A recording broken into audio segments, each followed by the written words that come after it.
Chef Isabella here with Mansfield ISD Student Nutrition. This month for Try Something New, we're going to be making arroz con leche.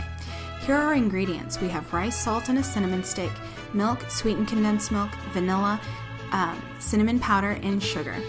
We're going to start with some boiling water and add our rice to it, then our salt and our cinnamon stick.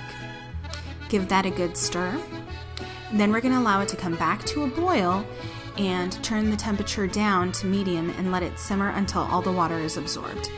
Once all that water is absorbed, we're going to add our milk, vanilla, sweetened condensed milk.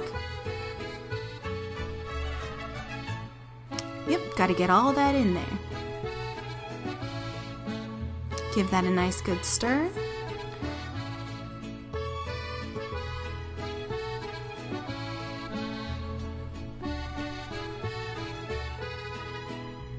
And don't forget the sugar.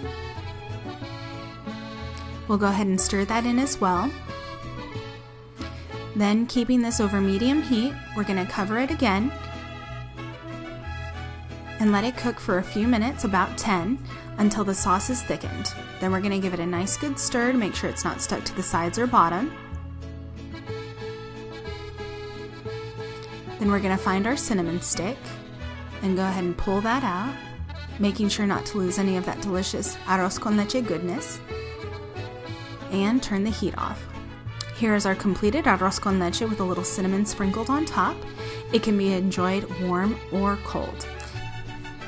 We also want to give a huge thank you to Leslie for sharing this family recipe with us.